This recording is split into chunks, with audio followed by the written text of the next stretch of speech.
Welcome to the Get Back, music work talk in Central Texas, Fridays at 1 p.m.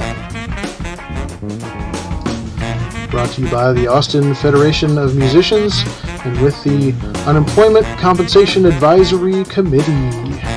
The Unemployment Compensation Advisory Committee are members of the Austin Federation of Musicians, Local 433 of the American Federation of Musicians, aka the Musicians Union. Some of us work as contractor 1099 workers, and others work as employee W-2 workers in various aspects of the music industry. The goal of this session is to share our experiences, including trials and tribulations related to the Texas Workforce Commission, or TWC, with other musicians in the state of Texas to aid in navigating the TWC application process.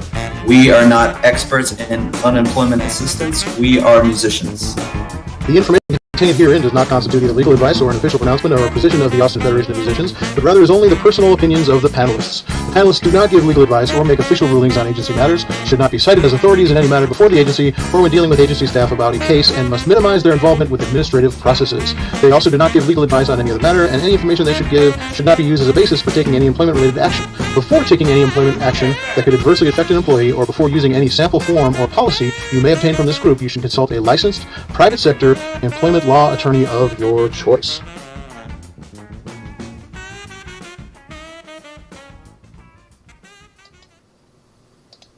All right, welcome to the Get Back for November 19th, 2021.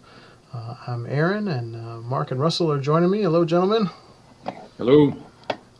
We always start out by calling attention to the links down in the show notes to our local website and other resources for the union. Also, reminding you to like and subscribe. I think we're getting up into the subscribers a little bit here, but we're not quite to the point where we can put a meaningful name on our YouTube channel as far as the URL. That'll be helpful. Once we get up to that point, we can actually make it something that makes sense, like AFM Local 433 or something like that. Instead of I think it's like 24 characters of random letters. So, so anyway, like and subscribe. Tell your friends.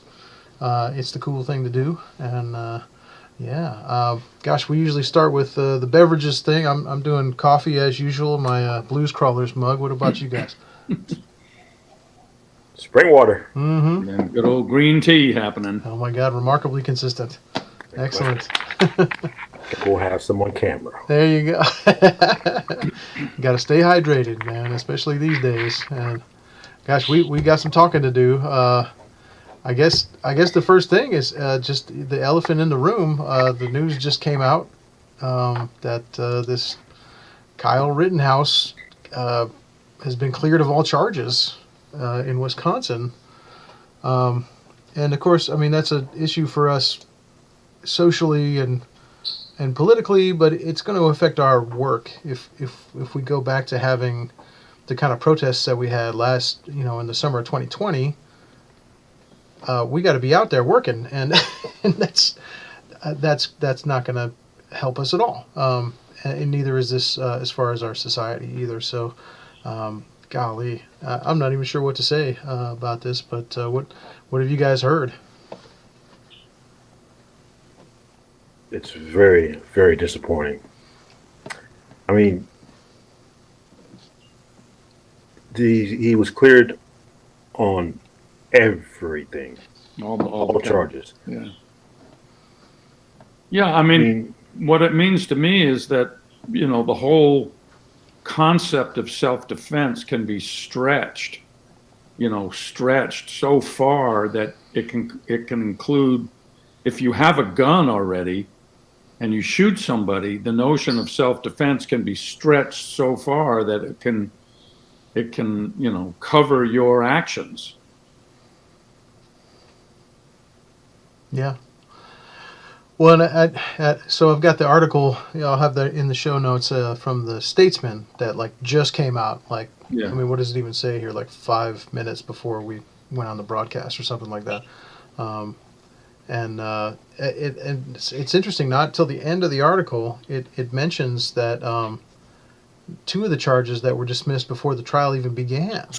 Yes. There was a charge of possession of a dangerous weapon by a person under 18 that was dismissed before the trial even began. Or no, I'm sorry, it was the day before. The day before the jury began its deliberations. So I guess that was like last week or something.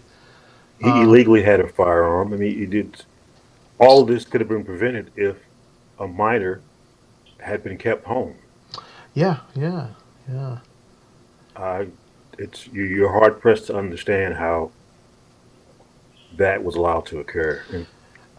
Well, that feeds into the other one. There was another one. Another charge was dismissed early in the trial, and it was for failure to comply with a state or local government emergency order, which was the curfew to stay home. Right.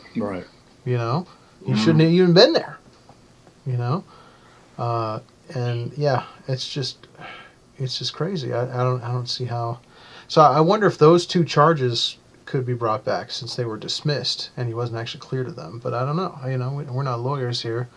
But Russell, you were saying it appears that he can't be retried for the ones that he was cleared of. It seems like the double jeopardy standard is in effect here. You can't retry him for a jury verdict. Mm-hmm. Wow. Unless you have to find some sort of fault. I mean, unless you go after this judge for incompetence, which that's pretty hard. It would be next to impossible to do. Mm-hmm. But it's interesting because the old kind of way out on these defendant cases was plead insanity. Oh, yeah. Right. Now, instead of that, it's plead self-defense, which to me it ties into the whole defend your home thing, right? It's the same mentality. The stand your ground. Which is that if you feel, the stand your ground, if you feel threatened, then you're entitled to do anything because you feel threatened.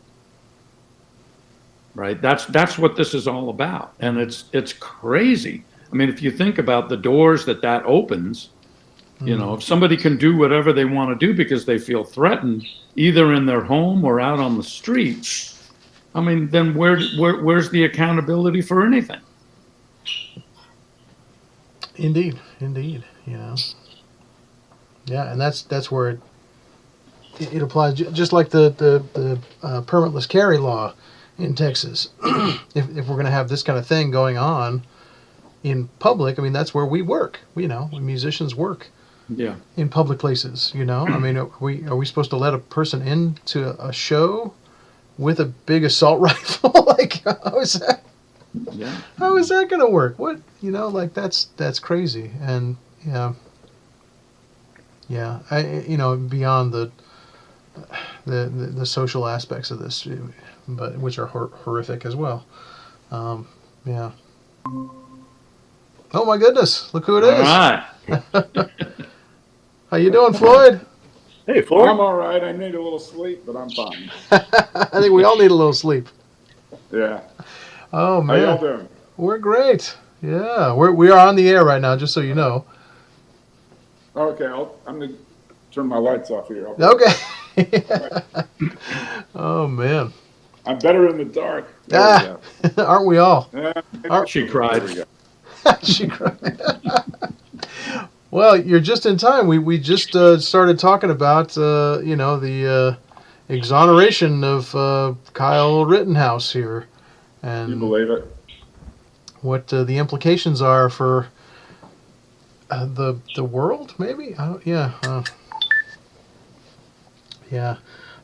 Gosh, what topics have we covered on that so far? We talked about how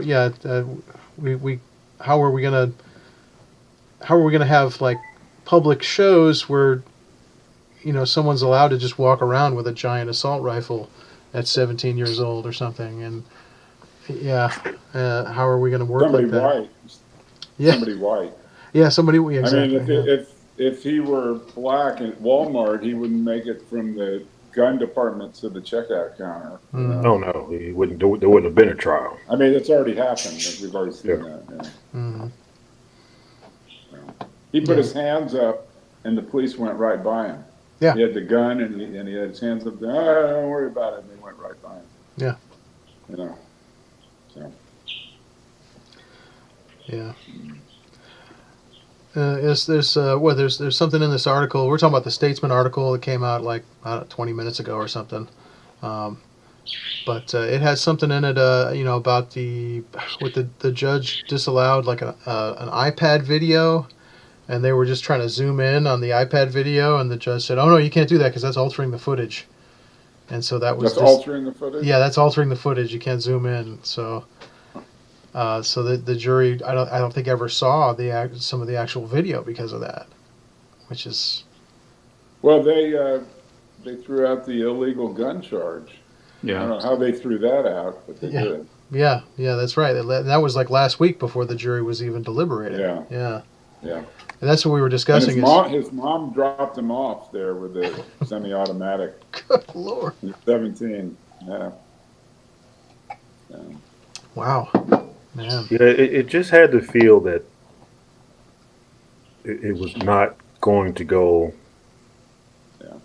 the way it should have, because you could just see and listen to the judge how he was pretty much going to stop the prosecution from doing their job. I mean, he was really into suppressing evidence that they wanted to bring in,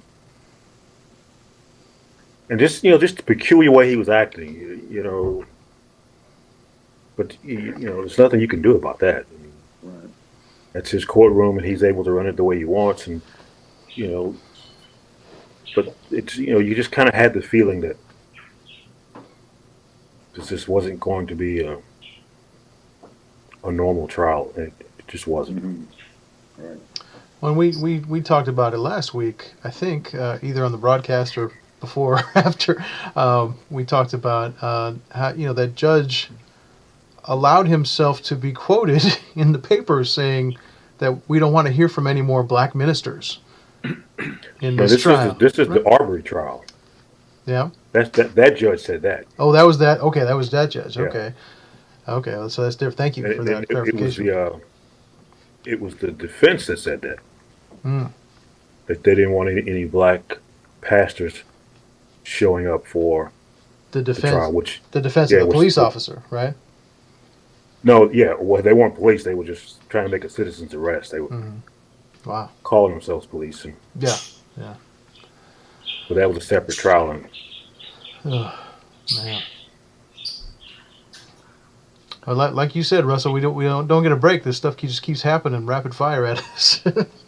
yeah, we gotta stay angry about it. So the dangers of our workplace. If you don't get shot, you'll get COVID. Yeah. How do you know? Oh wait, Yeah. What a deal! You just can't win. You step out of your house, and it's a problem. Yeah. Even if you stay home, it's a problem. Yeah. Yeah. Stay home with nothing to eat. Right? Yeah. Right. Oh man. No, you can get it delivered, right? Yeah. Yeah. Uber Eats. Oh man. Yikes. Man. Well, have you heard it? You guys heard about anything happening locally as far as protests or anything about this yet? I mean, it just happened, so I haven't heard anything yet. I actually know people who are outraged by that, but on the flip side, they're intelligent enough to know that you could be laying there from this. Mm-hmm. And there's not much that's going to happen because there's precedent now. Mm-hmm. This is a trial that exonerated a guy for murder. Mm-hmm. And It's not the first one. Yeah, exactly. It's not the first one, but you want to go out there and protest, and your family will be burying you. Mm-hmm. So people are kind of fearful for that. Yeah. Oh man.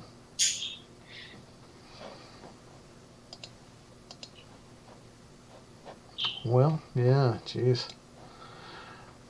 I suppose on that note we could segue into our brothers and sisters in San Antonio who were on the street this morning with the picket line for the San Antonio Symphony. Nobody showed up with an assault rifle though. that I know of. There's some photos on Facebook, but yeah. But apparently the management didn't show up either. They picketed outside the management offices, and they didn't come into work. Apparently that was the comment from the musicians on the Facebook page. They said, "Oh, they didn't make it into work today." So. Yeah, and just a reminder to everybody that you can donate even a little bit of money to the striking musicians in San Antonio.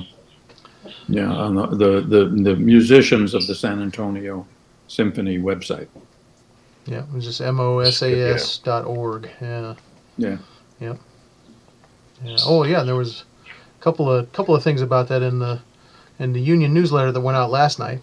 I don't know if you guys saw that, but that went out. So there's a link in there, and a link on the Facebook page, on the locals Facebook page here, but also on the musicians of the San Antonio Symphony Facebook page. Mm-hmm. And there's also photos of them this morning. And I guess a bunch of our brothers and sisters from Houston are driving over to march with them on Monday. They're doing one on Monday. That's a little bit later. I don't have it in front of me right now. I think it's in the afternoon, and I'll be on the road. Where will it be? Where will that be? That's a good question. Yeah. Let me find it here. You can look it up though. Yep, I'm looking it up. Yep.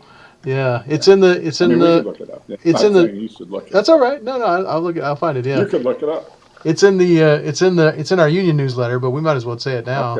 Okay.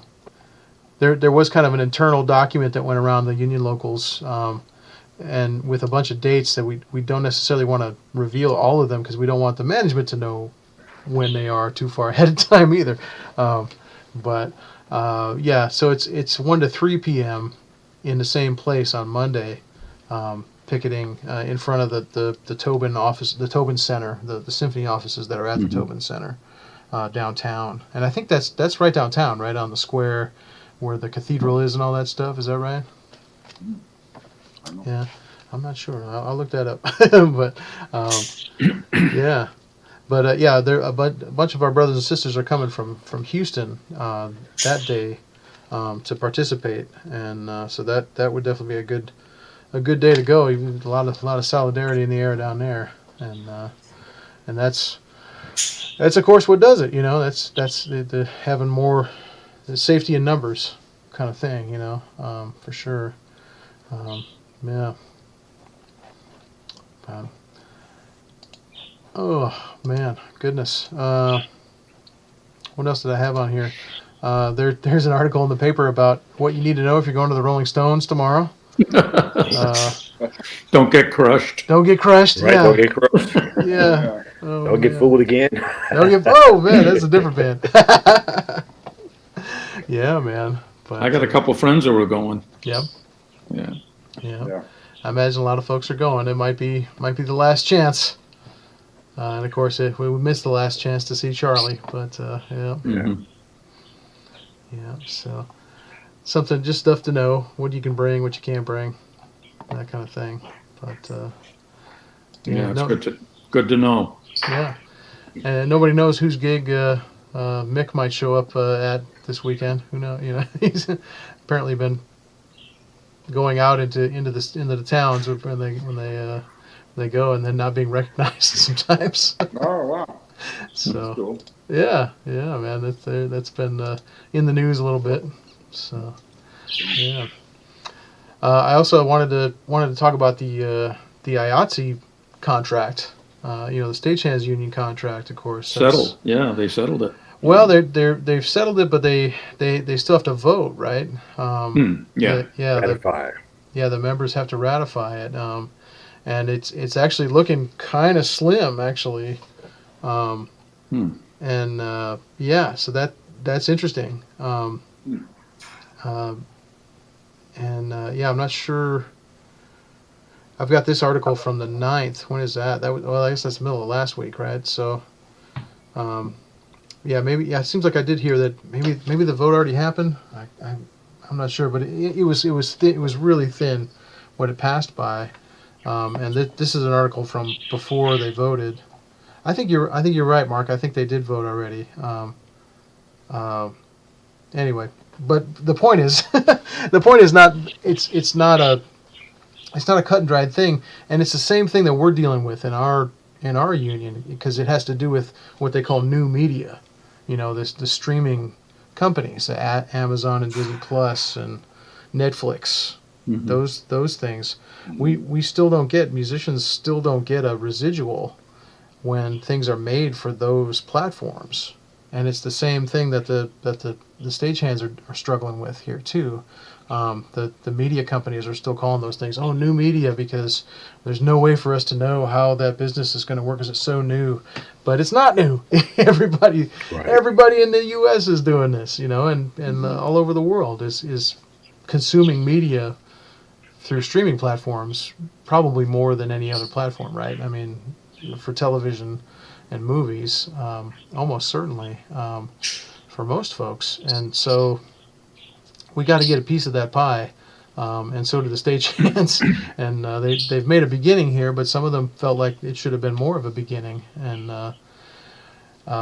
you know, but some of them are getting mad at their international president, but nobody. The reality is nobody ran against that president in their last convention. You know, last year or 2 years ago. You know, so you know, it's just kind of a wake up call. Like, all of us, we have to get involved with our unions at the local level so that our voices can be heard all the way up the chain, and because we got to get paid for this stuff. You know, it's kind of like 1942 when, you know, musicians did the recording strike to get residuals on records and radio broadcasts and TV recording, you know, TV stuff and movies. Not movies. You know, yeah, well, yeah, but so it's like that, because everything has to be renegotiated because it doesn't apply anymore with streaming, because there's no physical product being Right. exchanged. And yeah, they're keeping us out of those negotiations as hard as they can, you know. But Well, I have a question. It's kind of related and not related, but why?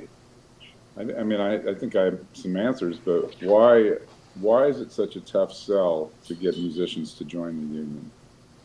oh man, It is a tough sell it is, yeah. to get young musicians to join the union. Well, I mean, I think the biggest stumbling block is just the money. I mean, a lot of younger musicians they don't have a lot of discretionary income going around. Mhm.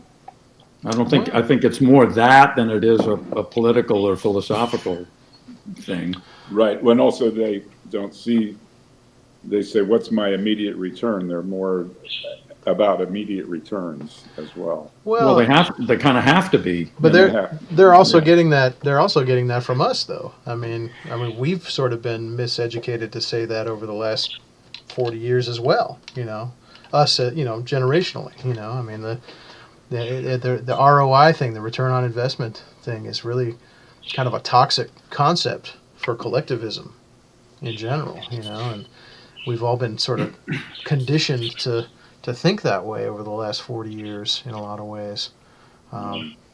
Saying we Well, the pass state that of on. Texas, when you're in a right to work state, well, a so-called right to work state, it makes it that much more difficult because they can reap the benefits of the contract without being in the union, but also may not even know that it was the union that made it possible, directly and indirectly, for them to have the pay level or scale that they have. Or the contract As period. a reference to. Yeah, even just having a contract. Yeah. Right. Absolutely, Yeah. yeah, man. You know, we just don't have we don't have a, well, we're starting to have, we're doing it right now. We're starting to have a culture where we talk about the union more, but we do still have kind of a culture where we just don't talk about it that much amongst ourselves, and we have to do it more, because you don't run into those gigs like you used to run into, where it's like, oh, you'll have to join the union to do this gig. Right. So we don't have to talk to these young folks because they'll run into that gig where they have to join the union. But that doesn't really happen anymore. And that really was like, you know, other people doing our organizing for us. That was like venues or other unions like Ayati. If they had a contract with a theater, then you'd have to join to play that theater, or the hotel workers. If you had a union hotel, you would have to join the union to play that hotel because all the workers. So then the hotel workers were doing our organizing for us. So we have to get back to where we're doing it ourselves. And there's also a distrust because we have a musician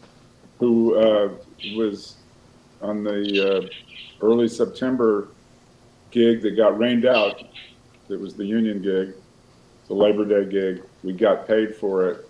I said to the musician, "Well, did you like getting your check?" The musician who we had hoped would join the union and is not. And that person said, "No, I didn't get it." And I said, "Really? Well, I got something from the union, but I didn't want to open it. I thought it might be a bill for something." I said, Hell.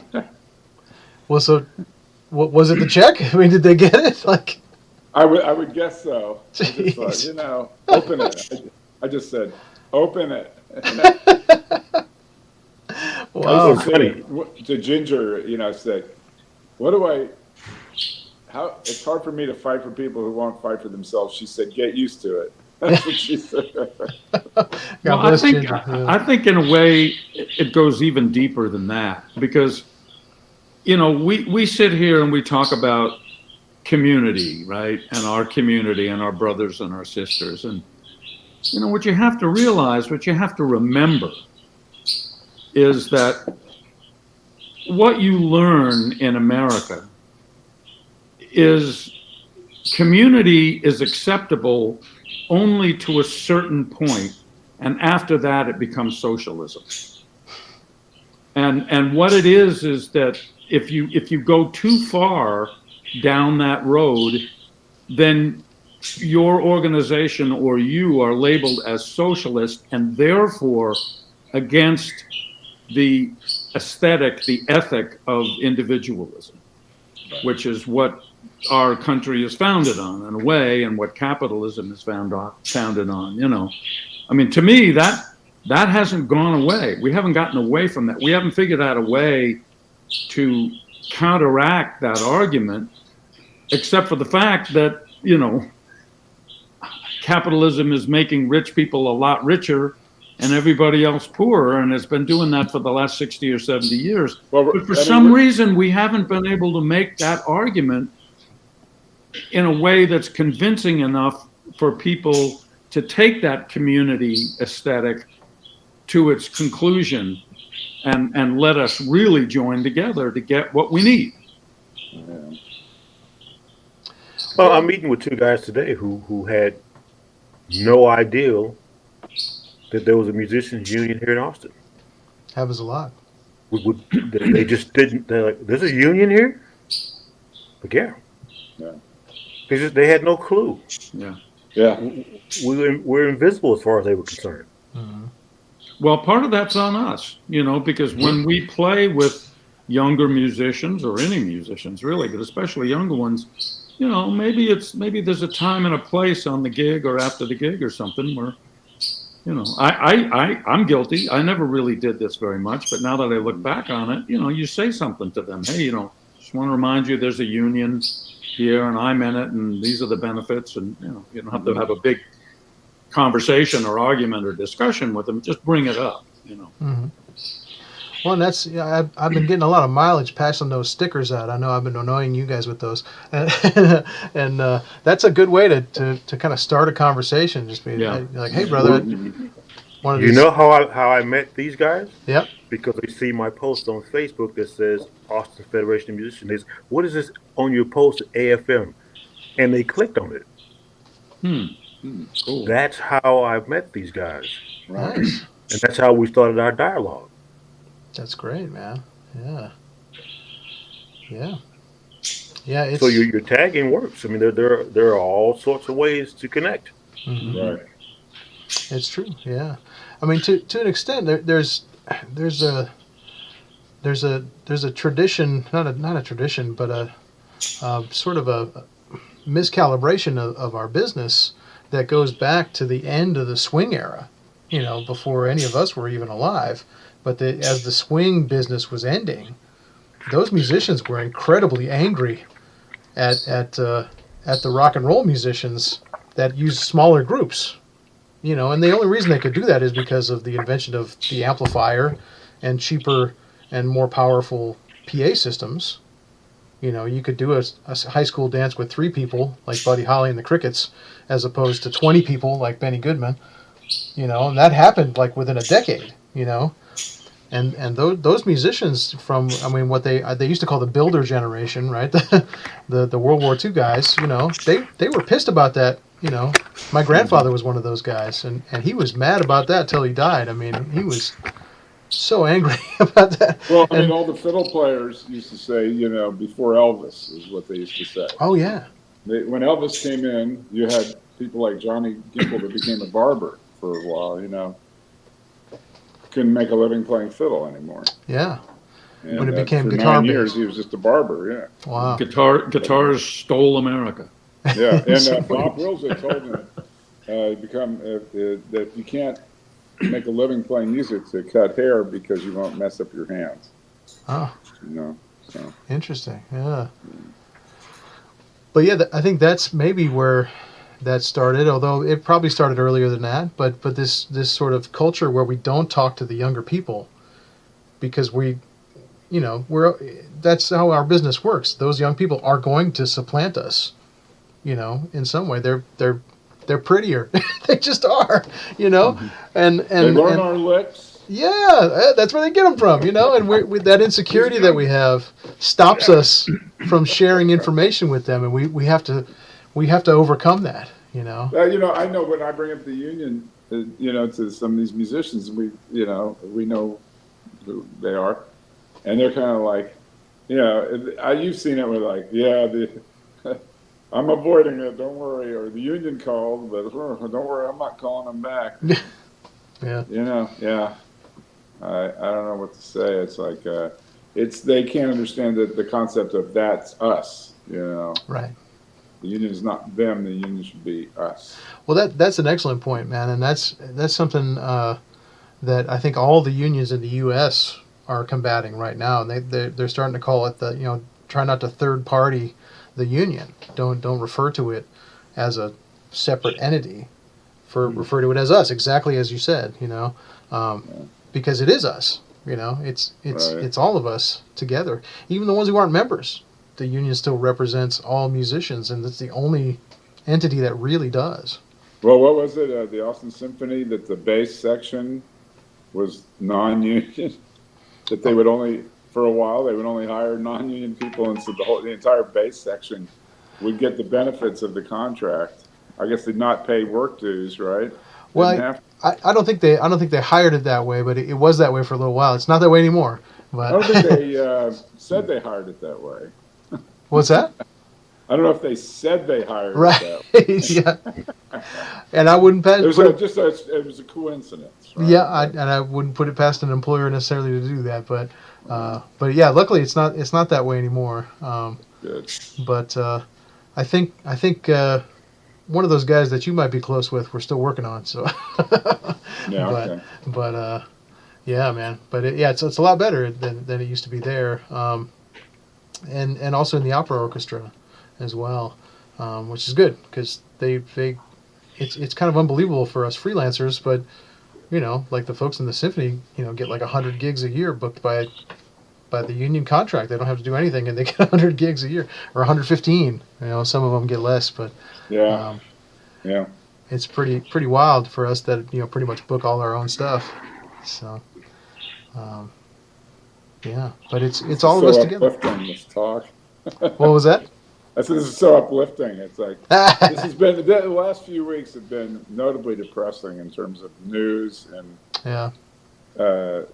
domestic stuff and global warming, which is somehow the right wing has let everybody's adopted it as climate change. It's global warming is what it is. Yeah. And I don't know. The past few weeks have been tough for news, to look at any news and just go, oh my God. Well, there's a little bit. I mean, what the infrastructure thing got passed. Mm-hmm. Yeah. And some folks that some folks. But they're trying to pass the other one. The House passed the other one, but you've Yeah. got Mansion on the Hill and Cinema. Cinema, Yeah. yeah. So if they can get past that, they might get that through. But and of course, the people that voted against the other one are claiming credit for it as well. Well, You of see course they are. that a bizarre turn of events. Yeah, And then there's all those legislators who are planning to steal the elections by redistricting. Right. yeah, You know, I mean, we can call it we can use their terms to call it what it is. They're trying to steal the elections, Yeah. right? That's what they're doing. Yeah. And they're working very hard. And they're successful. I mean, they're Boy. being successful. If you look at the maps that are coming out of Ohio and wherever, it's like, what in the world would this, Well, how could yeah. this possibly be defensible? Austin has 5 congressional districts that slice it Yeah, up. yeah. Well, you look at the map here, it's insane. Well, you 2 know. blocks away from us is another different Another congressional yeah, district than yeah. ours. Yeah. We're at the same subdivision, really. You know. Yep. Anyway.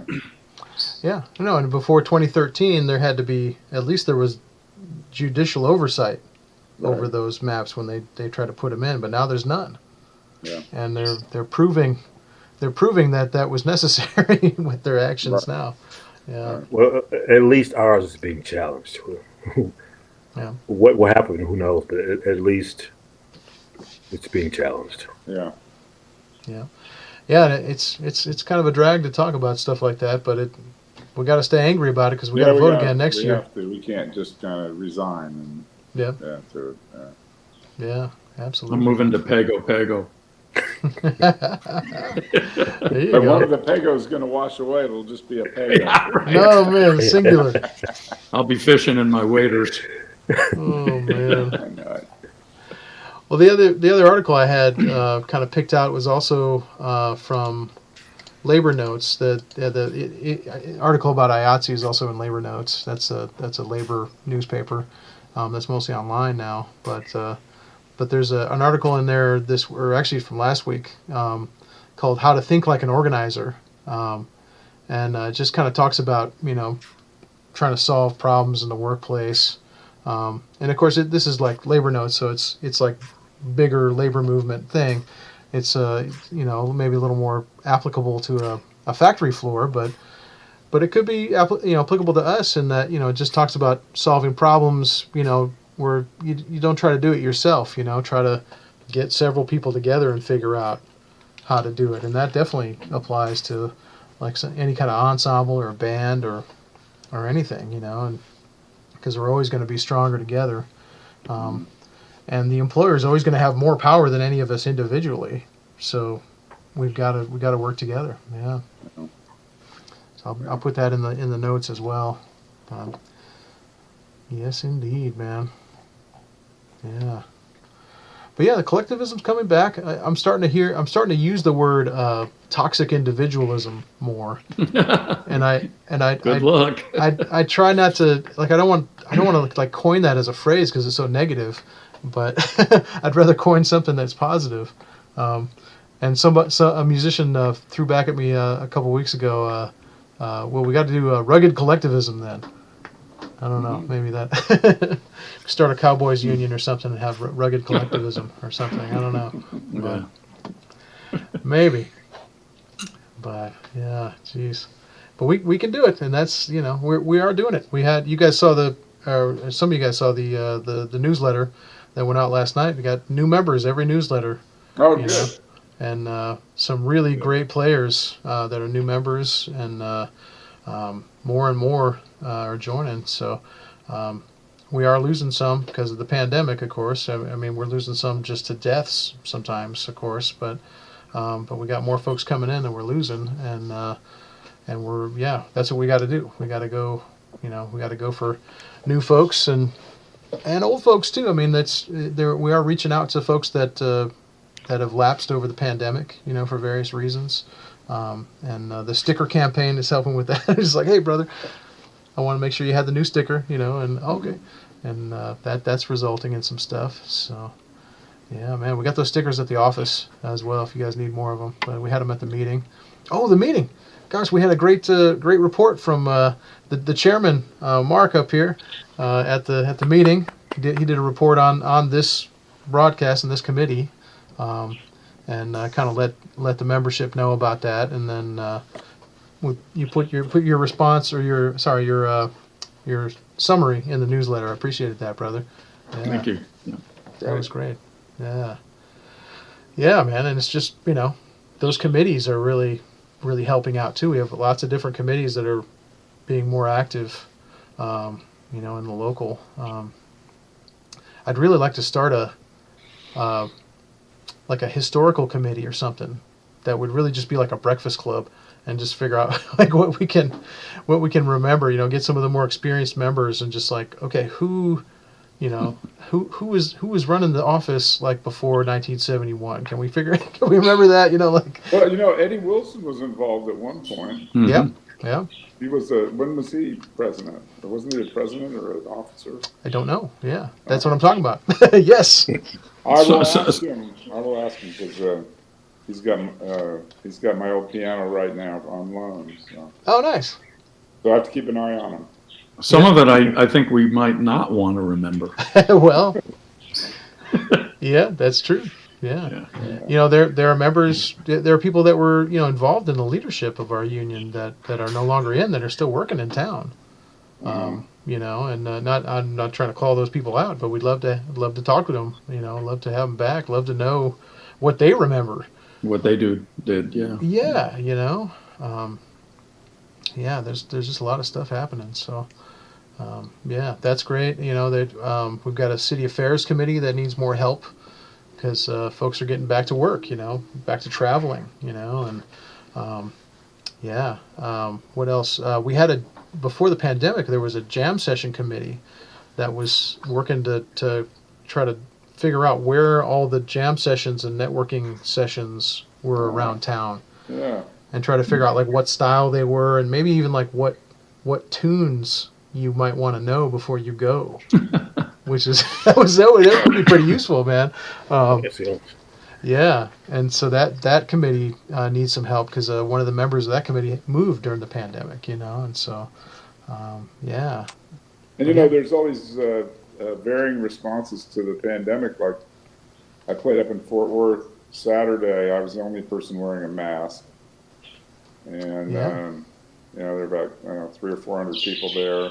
Mm-hmm. It was a festival. I wore them. It was indoors, and I wore the mask for 10.5 hours. I took it off because I played a boogie woogie tune, and I thought, well, I'll take it off for the 3 minutes, which is the picture that went up on Facebook. Of course. My daughter was like, "You didn't wear the mask." I said, "I was the only person wearing the mask." They're keeping you honest, huh? Yeah, I mean, and then all that matters is what's on Facebook. And then last night, the Lindy Exchange is back, the swing dance.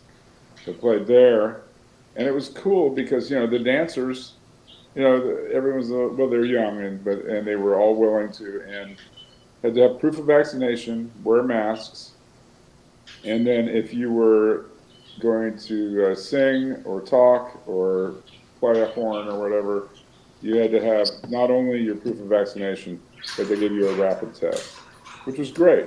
So Wow. You felt so much more relaxed while you were playing and about being there and about everybody running around dancing and everything and they all had masks on. It was fun and everybody had much more peace of mind and not on edge at all. Well, yeah, I mean, if you're going to have a social dancing event, you've got to be comfortable socializing and dancing. Yeah, but up in Fort Worth, they didn't do that. And then also, it was just, people can relax more and know, you have Thanksgiving coming up and you think, gee, do I need to go to a swing dance? They also said if it was stage 4, they would have some restriction. I forget what, but it was stage 4 or 5. I think they may have canceled the whole thing, and paid the musicians. But they had said if we're stage 3 or better, we will go ahead with the dance, and they did it. So it can be done, right? Yeah, Yeah, we know how to do this now, you know. And, Yeah. you know, they're talking about a holiday spike as if it's a given, you know, in the news a lot of times. And Well, holidays are about families getting together and fighting. hmm So that means some are vaccinated, some aren't. Some wear masks, some won't.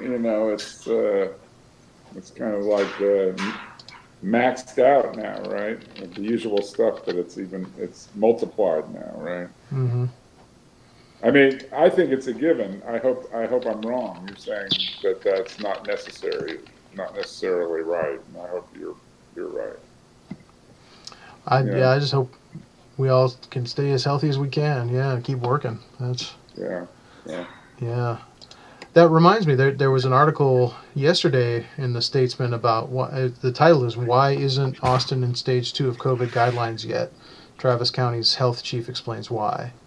And it's interesting because it's because they're changing the way the metrics that they use for the stages now.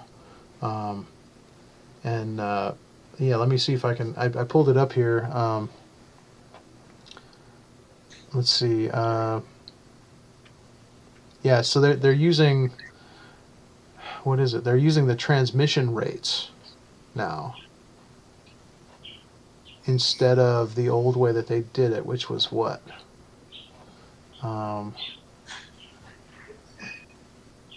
It was they were using hospital admissions before, but now they're using the transmission rate instead. And I think that's because, you know, people are surviving when they go to the hospital more often now, which is good. But Great. yeah, very good. Yeah.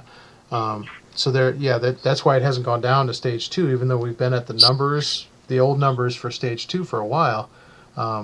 They didn't want to like tell everybody to take their masks off because they know that, you know, this gathering, you know, social gathering is going to happen for the holidays. And yeah.